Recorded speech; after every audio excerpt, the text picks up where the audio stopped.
जय हिंद, जय भारत। दिल्ली हमारे देश का राजधानी शहर, वह शहर जहां से हमारी राजनीतिक विरासत लिखी जाती है, जहां पर हमारी संसद है, राष्ट्रपति भवन है, जहां पर हमारी केंद्र सरकार बैठती है।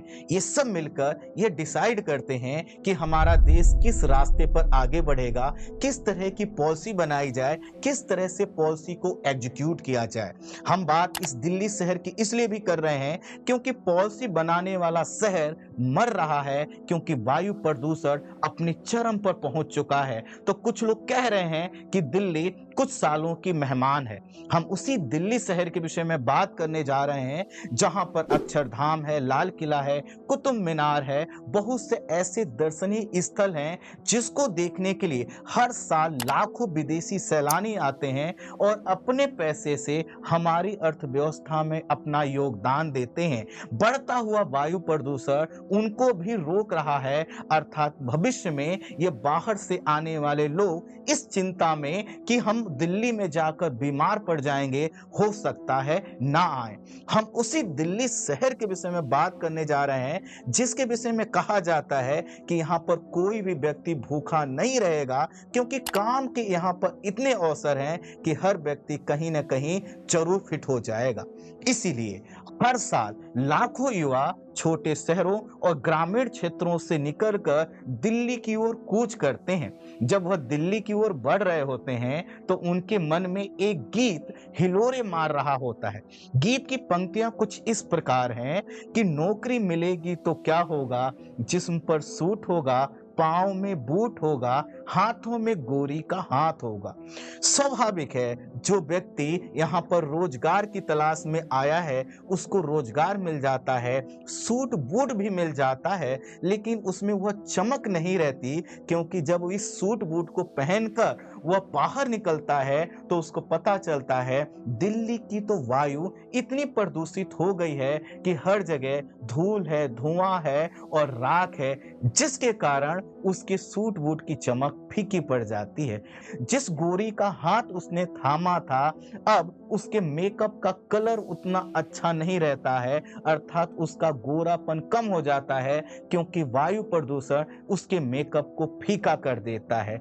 अगर बात यहां तक भी रुक जाती तो चल जाता, लेकिन दिल्ली है साहब, वायु प्रदूषण तो बढ़ता ही चला जा रहा है। इसीलिए अब लोग यहाँ पर फैमिली प्लानिंग करने से बचने लगे हैं, क्योंकि इनको बता दिया गया है कि दिल्ली में जो बच्चे गर्भावस्था में होते हैं उनका मानसिक और शारीरिक विकास पूरी तरह से नहीं हो पाता, अर्थात प्री मैच्योर बच्चों का जन्म होता है, जिसका मतलब यह है कि आने वाली हमारी पीढ़ी इस वायु प्रदूषण से कमजोर होती चली जा रही है। आप कहेंगे कि मैं दिल्ली में नहीं रहता, तो मैं आपको शिकागो यूनिवर्सिटी की एयर क्वालिटी इंडेक्स रिपोर्ट की एक बात बताता हूं कि प्रत्येक भारतीय का जो जीवन काल है वह 5.3 साल कम हो चुका है, क्योंकि पूरे भारत का वायु प्रदूषण अपने चरम की ओर बढ़ रहा है। WHO तो यह कहता है कि भारत की 95% से लेकर 98% जनसंख्या अति वायु प्रदूषण वाले क्षेत्र में है। दिल्ली में रहने वाला प्रत्येक व्यक्ति अपने जीवन के 11 वर्ष खो देता है, क्योंकि यहाँ पर वायु प्रदूषण उसके जीवन को कम कर रहा है। दिल्ली में अगर आज कोई व्यक्ति बाहर निकल जाए बिना मास्क के, तो वह डेली 25 से 30 सिगरेट के बराबर वह धुआं अपने अंदर लेकर आता है। दिल्ली में अब जो पॉल्यूशन है उसका रूप एक ये भी देखने को मिल रहा है, जो यहाँ पर बीमार लोग हैं, जो वृद्ध लोग हैं, जो बच्चे हैं, उनके लिए यहाँ पर क्लाइमेट इमरजेंसी आ चुकी है। इन लोगों को ठंडी के समय कहा जाता है कि कुछ समय के लिए आप दिल्ली छोड़ दीजिए, और यह लोग किसी दूसरे स्थान पर जाते हैं। सब लोग तो नहीं जा सकते, जो जा पाते हैं वह बच जाते हैं, लेकिन जो दिल्ली में रहते हैं उनकी उम्मीदें अब टूटने लगी हैं, उनका मनोबल अब कमजोर होने लगा है, क्योंकि वायु प्रदूषण बढ़ने लगा है। तो आज के इस वीडियो में मैं बात करूंगा दिल्ली के साथ साथ पूरे भारत के वायु प्रदूषण की, क्योंकि यह वायु प्रदूषण हम सबको मार रहा है। आपको एक आंकड़ा देता हूं कि भारत में हर साल 2.5 मिलियन लोग इस वायु प्रदूषण के कारण मर रहे हैं, जो कि कोविड में मरने वाले लोगों की संख्या से ज्यादा है। अर्थात एक ऐसा साइलेंट किलर जो हम सबको मार रहा है। वायु प्रदूषण करता कोई और है, खामियाजा मेरे और आपके जैसे गरीब और वो लोग उठाते हैं जिनका इस वायु प्रदूषण में कोई योगदान नहीं है। अभी कुछ दिन पहले प्रधानमंत्री जी ने कहा, आज भारत दुनिया की 5वीं सबसे बड़ी आर्थिक ताकत है और वो दिन दूर नहीं जब भारत दुनिया की 3री सबसे बड़ी इकोनॉमी पावर बन जाएगा। इस बात को सुनकर मेरा दिल खुश हो गया कि हम बहुत ही जल्द विश्व की सबसे बड़ी अर्थव्यवस्था बन जाएंगे, धर्म गुरु बन जाएंगे, विश्व गुरु बन जाएंगे। लेकिन जब मैं यह रिपोर्ट देखता हूं कि वायु प्रदूषण के कारण हम लोग मर रहे हैं, हमारे बच्चे बीमार हो रहे हैं, तो मुझे ये भी सोचना चाहिए कि हम किस विकास की बात कर रहे हैं। वह विकास जो बड़े बड़े लोगों का होगा या वैसा विकास जो हमारी भी जरूरतों को पूरा करे और आने वाली पीढ़ी को भी एक स्वच्छ वातावरण दे पाए। मैं दिल्ली में रहता हूं और मुझे अपने भारतीय होने पर भी गर्व है, लेकिन क्या करूं जब अमेरिका और यूरोप में बैठा हुआ कोई व्यक्ति मेरे देश को भला बुरा बोलता है। वह यह कहता है कि आपके देश की वायु प्रदूषित है, नदियां प्रदूषित हैं, मिट्टी प्रदूषित है। आपको याद होगा तो जब बराक ओबामा प्रेसिडेंट थे और वह हमारे देश में आने वाले थे तो 1 महीने पहले उनके यहाँ से एक टीम आई और उसने भारत सरकार से कहा कि अमेरिकी प्रेसिडेंट जब आए तो हम चाहते हैं कि आपकी एयर क्वालिटी बेहतर हो, अन्यथा वो नहीं आएंगे। तो हमने आनन फानन में बहुत से इंतजाम करके दिल्ली की एयर क्वालिटी को थोड़ा सा बेहतर किया। लेकिन सोचिए कि अमेरिकी राष्ट्रपति के लिए हम ये कर पाए, क्या सभी के लिए कर पाएंगे? वायु प्रदूषण को हमें सिर्फ एक चुनौती के रूप में लेना होगा और इसका समाधान है जो मैं वीडियो के अंत में आपको बताऊंगा। आपने क्या कभी कल्पना किया था कि भारत में जहां पर लोग एक एक पैसे का हिसाब जो है कि उंगलियों पर रखते हैं, वह लोग यूपीआई के माध्यम से इतना पेमेंट करेंगे कि कैश को लोग भूल जाएंगे। आप जहां जाते हैं यूपीआई यूज करते हैं। तो दरअसल सरकार ने अपनी बिल पावर दिखाई और आपने अपना सहयोग दिखाया, तो देखिए हम कैशलेस इकोनॉमी की ओर बढ़ रहे हैं। इसी तरह से अगर आज हम वायु प्रदूषण की समस्या को समझ लें और इसके लिए आज हम कमर कस लें, सरकार अपने बिल पावर को दिखा दे, ब्यूरोक्रेसी इस चीज पर उतर जाए कि जिस तरह से चाइना ने अपने आप को वायु प्रदूषण से मुक्त किया है, भारत भी वायु प्रदूषण से मुक्त हो सकता है। इसी के कारण आज जब कोई अमेरिकन या कोई यूरोपीय व्यक्ति यह कहता है कि वायु प्रदूषित है, हम आपके यहाँ पर नहीं आएंगे, तो मैं उनको यह कहता हूं कि घबराइए मत, आने वाले कुछ ही समय में भारत वायु प्रदूषण से मुक्त होगा। लेकिन उनके पास जो आंकड़े हैं वो भी चिंताजनक हैं। जैसे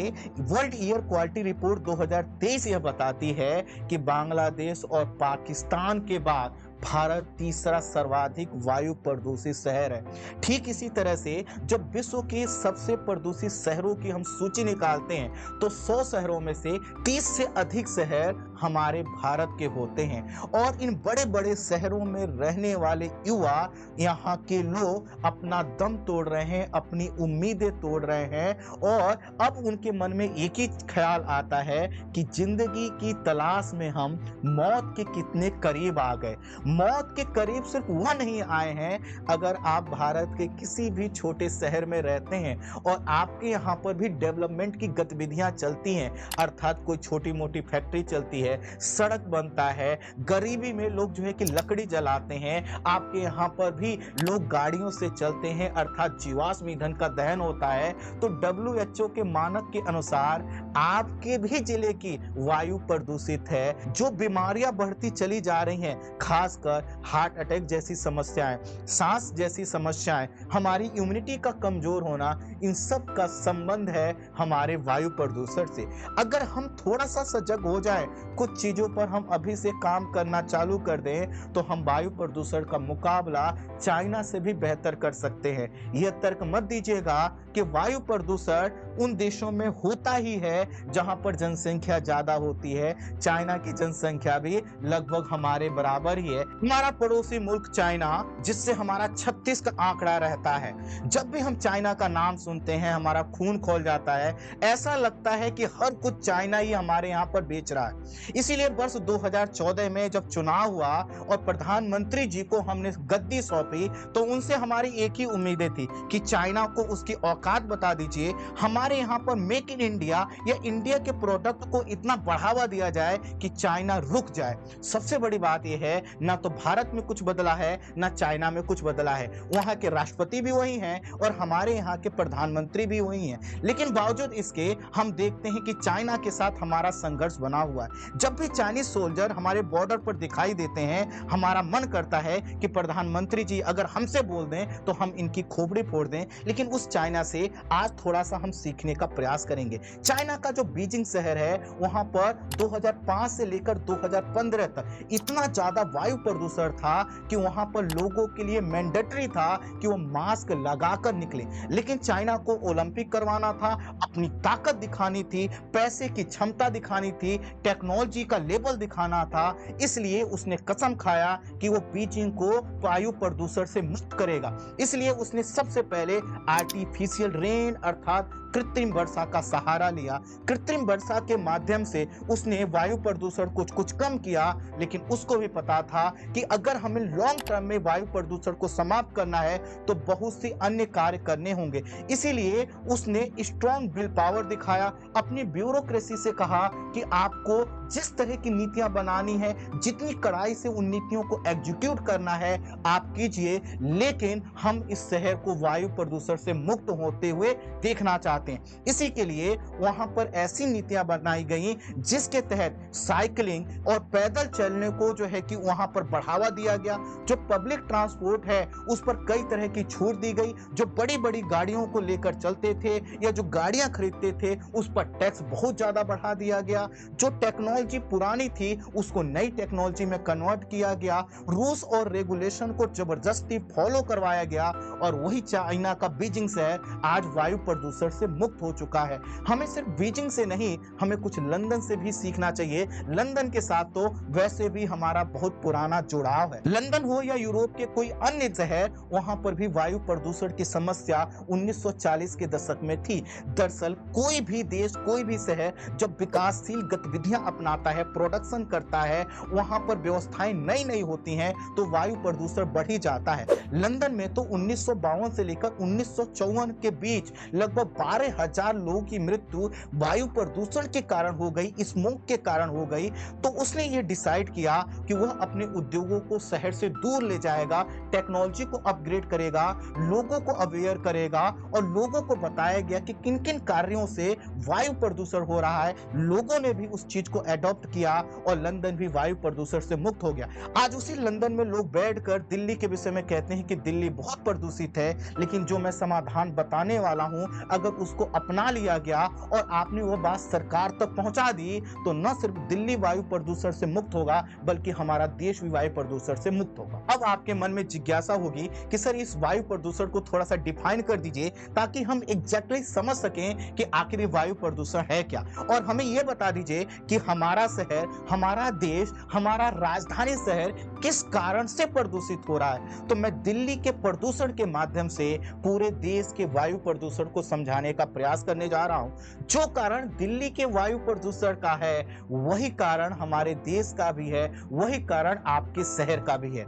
दिल्ली में गाड़ियों की संख्या बहुत ज्यादा है। यहाँ पर जो लोग हैं उनकी जेब में पैसा है और जब पैसा है तो वह जानबूझकर एक नहीं 4-4 गाड़ियां रखते हैं। इसी के कारण 1.5 करोड़ से अधिक यहाँ पर रजिस्टर्ड गाड़ियां हैं। अब ये जब गाड़ियां निकलती हैं तो ये पानी से नहीं चलती, जीवाश्म ईंधन से चलती हैं और ढेर सारा पोल्यूटेंट मटेरियल वायुमंडल में पहुंचाती हैं, जिसके वजह से हमारे वायु प्रदूषण में इस परिवहन सेक्टर का योगदान 23 से 24% है।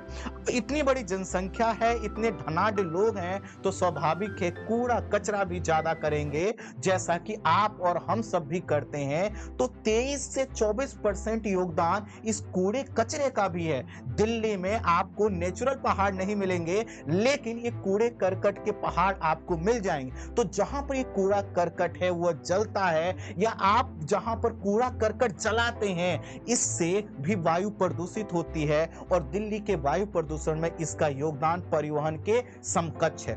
इसके बाद जो योगदान है वह इंडस्ट्री का है। जैसा कि हमने कहा कि जहां पर भी इंडस्ट्री होगी वह वायु प्रदूषण का कारण जरूर बनेगी, और दिल्ली में पहले से ही ऐसे छोटे मोटे उद्योगों की संख्या बहुत ज्यादा है, और इसी के कारण लगभग 11 से 12% इंडस्ट्री वायु प्रदूषण में अपना योगदान देती है। इसके साथ ही साथ दिल्ली को और बहुत अच्छा बनाने का प्रयास चल रहा है। सड़कें बनाई जा रही हैं, मेट्रो बनाए जा रहे हैं, अलग अलग तरह के हाईवे बनाए जा रहे हैं। कंस्ट्रक्शन का काम यहाँ सतत रूप से चलता रहता है, और इसका भी योगदान लगभग 10 से 11% है।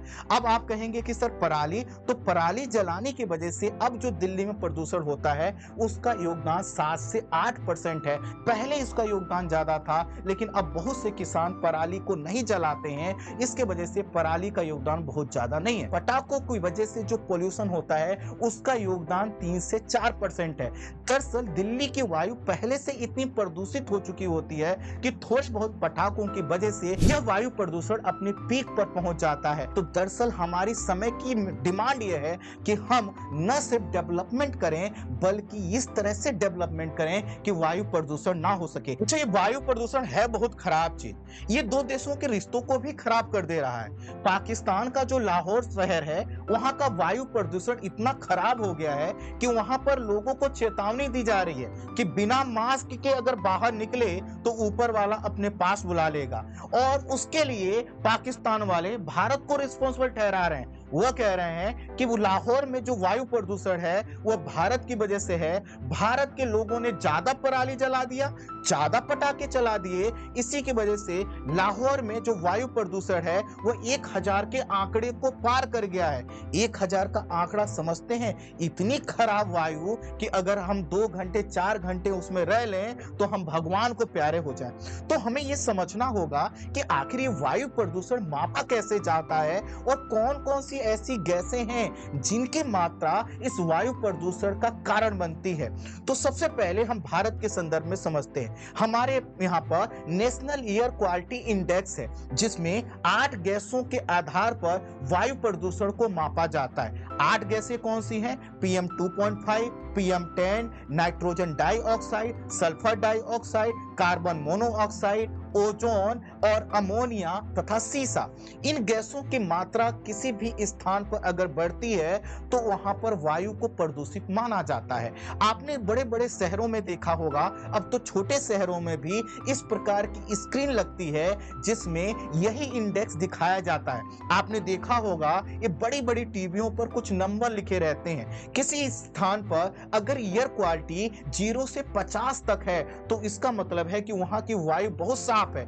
अगर आप ऐसे साफ शहरों को इस समय भारत में देखने का प्रयास करेंगे तो 8-10 शहर ही मिलेंगे, क्योंकि बाकी देश के हिस्सों में इतनी साफ वायु बची ही नहीं है। जब इस इंडेक्स में 50 से लेकर 100 तक का आंकड़ा दिखाया जाता है, इसका मतलब है कि वहां की वायु सेटिस्फैक्टरी कंडीशन में है, अर्थात ठीक ठाक है। लेकिन इंडेक्स में अगर 150 का आंकड़ा कहीं तो क्रॉस करता है तो इसका मतलब है कि अब वायु तेजी से प्रदूषित हो रही है, और कहीं अगर आंकड़ा 200 को पार कर जाए तो समझ जाइए कि वायु इतनी प्रदूषित हो गई है कि आप खुले में सांस नहीं ले सकते। दिल्ली में इस समय जो वायु प्रदूषण का आंकड़ा है वो 300 से नीचे ही नहीं आ रहा है, तो समझ सकते हैं कितनी घातक परिस्थिति में। और ये सिर्फ बात दिल्ली की नहीं है, आप देश के 10 शहरों में इस कंडीशन को देख सकते हैं। अब यही कंडीशन आप लाहौर के संदर्भ में देखिए, वहां तो वायु प्रदूषण 1000 के आंकड़े को क्रॉस कर गया है, वहां पर क्या ही हालत हो रही होगी। आइए सबसे पहले हम ये समझते हैं कि आखिर ये जो गैसें हैं जिनके माध्यम से इस वायु प्रदूषण के इंडेक्स को निकाला जाता है, ये गैसें आती कहां से हैं, किन किन गतिविधियों से आती हैं, और ये गैसें हमारे शरीर में पहुंचकर शरीर के किन किन अंगों को किस तरह से प्रभावित करती हैं। इस स्थान के वायु प्रदूषण में जिन गैसों का सबसे ज्यादा योगदान होता है उसमें PM 2.5 और PM 10 का नाम आता है। PM का मतलब यहाँ पर प्रधानमंत्री नहीं है, पार्टिकुलेट मैटर है, और जो 2.5 और 10 है ये इसके माइक्रोमीटर साइज को बताते हैं। ये इतने सूक्ष्म आकार के कण हैं कि जो हमारे आंखों से भी नहीं दिखाई देते। आपने कई बार देखा होगा कि प्रकाश जहां से आ रहा होता है वहां पर अगर कोई आप कपड़ा झाड़ते हैं तो छोटे छोटे से पार्टिकल दिखाई देते हैं। यह पार्टिकल जो PM 2.5 और PM 10 है वो उससे भी छोटे हैं। जो हमारा बाल है ना, इसकी जो मोटाई है ये भी PM 2.5 और PM 10 से ज्यादा है। तो ये जो कण हैं ये वायुमंडल में घूमते रहते हैं और श्वसन के माध्यम से हमारे शरीर में जाकर हमारे शरीर को डैमेज करते हैं। ये अस्थमा की बीमारी उत्पन्न करते हैं, कब्ज की समस्या उत्पन्न करते हैं, सांस लेने में दिक्कत करते हैं, लंग को डैमेज करते हैं, हार्ट अटैक का कारण बनते हैं। अब प्रश्न आएगा ये आते कहां से हैं? तो जहां भी कूड़ा करकट जलता है, जहां पराली जलती है, जहां पर कंस्ट्रक्शन का काम होता है, जहां पर जीवाश्म ईंधन का दहन होता है, वहां से ये PM साहब बाहर निकल कर आते हैं और राक्षस की तरह हमारे शरीर में प्रवेश करके ये हमारे शरीर के इम्यूनिटी सिस्टम को कमजोर कर देते हैं। इसके बाद जिन गैसों का योगदान है उसमें सल्फर डाइऑक्साइड और नाइट्रोजन डाइऑक्साइड का रोल है।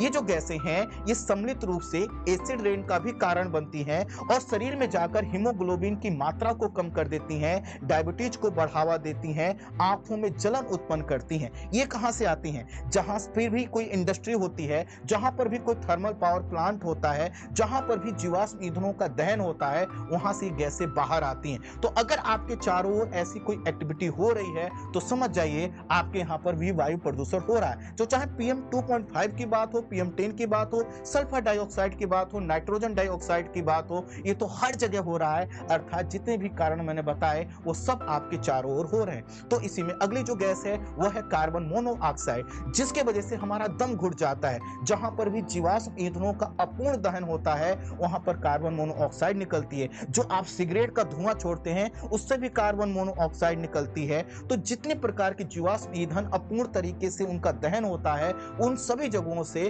कार्बन मोनोऑक्साइड निकल रही है और यह वायु में पहुंचकर हमारे वायु प्रदूषण का कारण बनती है। इस कड़ी में जो अगली गैस है वह है अमोनिया, जिसको NH3 भी बोलते हैं। ये आंख नाक में जलन उत्पन्न करती है, लंग को डैमेज करती है, अंधापन को बढ़ावा देती है। समझ जाइएगा कितनी खतरनाक गैस है और यह गैस भी हमारे वायुमंडल में पहुंच रही है और वायु को प्रदूषित कर रही है। अगली जो गैस है वो है सीसा, जो कि गैसोलीन से निकलती है। इलेक्ट्रिक जो वेस्ट होते हैं उनसे निकलती है। ये हमारे नर्वस सिस्टम को, इम्यूनिटी सिस्टम को डैमेज करने के साथ साथ हमारी किडनी को भी डैमेज करती है। तो अगर हम इन तरह की गैसों के संपर्क में आ रहे हैं और हमारे वायुमंडल में इन गैसों की मात्रा बढ़ रही है तो समझ जाइए शरीर पूरा खोखला हो चुका है। हम चलते फिरते जो है कि मुर्दे हैं जो कहीं पर भी गिर सकते हैं। इसलिए इन गैसों से बच कर रहिए, वायु प्रदूषण से दूरी बना कर रखिए।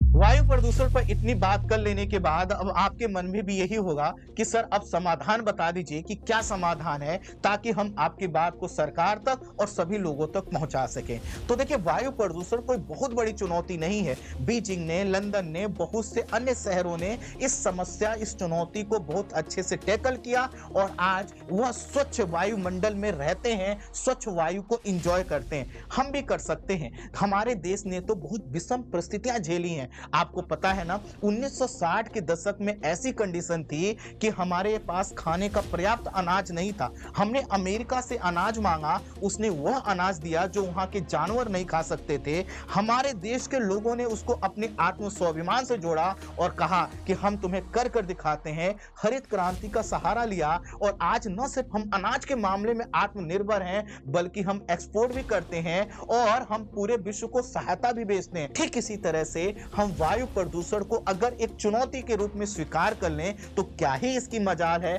कि अगले एक दशक में ये टिक पाए। लेकिन हमें इसे चुनौती के रूप में स्वीकार करना होगा और इसके लिए जरूरी है कि हम ब्लेम गेम खेलना छोड़ दें। ब्लेम गेम का मतलब यह है केंद्र सरकार राज्यों पर आरोप लगाती है, राज्य सरकारें आपस में लड़ते हैं और केंद्र सरकार पर आरोप लगाते हैं। हम लोग जो है कि सरकार पर सब कुछ छोड़ देते हैं। तो इस ब्लेम गेम को छोड़कर हमें इसे एक चुनौती के रूप में स्वीकार करना होगा। समाधान समाधान करने के लिए हमें अच्छी नीतियां बनानी होंगी, वायु प्रदूषण को एक प्रमुख चुनौती के रूप में देखना होगा और उसको रोकने के लिए कठोर कानून बनाने होंगे, उसका इम्प्लीमेंटेशन करना होगा। इसके लिए हम अलग से टैक्स की व्यवस्था भी कर सकते हैं। जो लोग बड़ी बड़ी गाड़ियां लेते हैं, इंडस्ट्री चलाते हैं, उन पर हम एक्स्ट्रा टैक्स लगा सकते हैं और टैक्स के पैसे से हम वायु प्रदूषण को कंट्रोल कर सकते हैं। इसके साथ ही साथ हमें ग्रीन टेक्नोलॉजी की ओर बढ़ना होगा। ग्रीन टेक्नोलॉजी पर बढ़ने के लिए हमें R&D अर्थात रिसर्च एंड डेवलपमेंट पर फोकस करना होगा ताकि हम ग्रीन टेक्नोलॉजी की ओर अच्छे से बढ़ सकें। इसके लिए हम सब्सिडी का भी सहारा ले सकते हैं कि जो लोग ग्रीन टेक्नोलॉजी अपनाना चाहें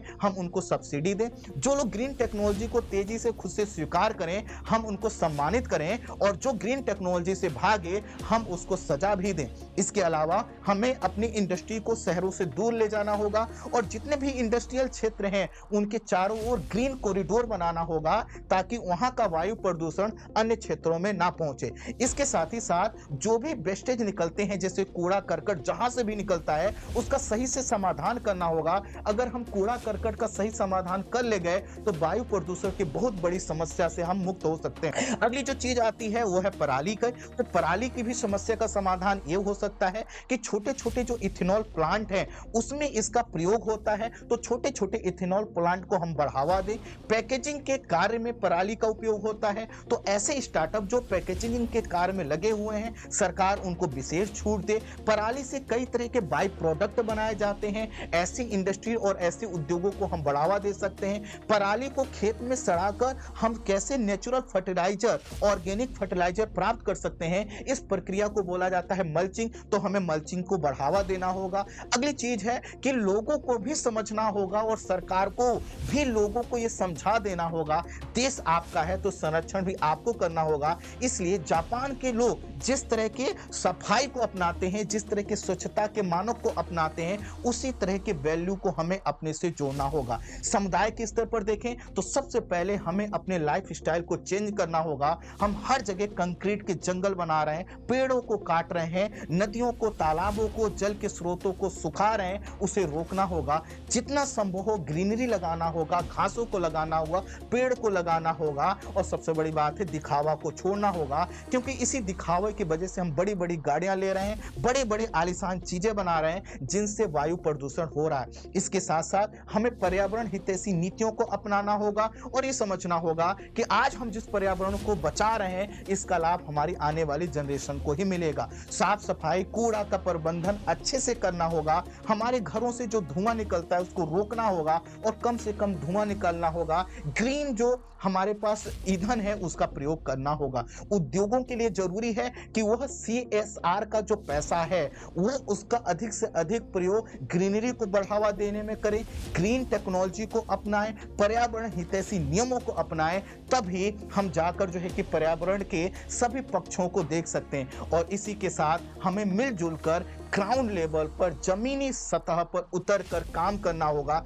आई होप आप इस पूरे मुद्दे को बहुत अच्छे से और गहराई से समझ पाए होंगे। अगर आपको देश हित में ये मुद्दा जरूरी लगता है तो आप मेरा साथ दीजिए। मैं हूं सुनील वर्मा, इस चैनल का नाम है रिजल्ट मित्रा 2.0, जिसका एक ही लक्ष्य है ज्ञान से राष्ट्र निर्माण। अर्थात मैं आपके पास ऐसी जानकारी दूंगा जिस जानकारी को पहुंचाकर आप मेरे साथ नेशन बिल्डिंग का पार्ट बन सकते हैं, अर्थात राष्ट्र निर्माण में अपना योगदान दे सकते हैं। अच्छे से बढ़ते रहिए, अपना ख्याल रखिए, अपनों का ख्याल रखिए और देश के निर्माण में अपना योगदान देते रहिए। जय हिंद, जय भारत।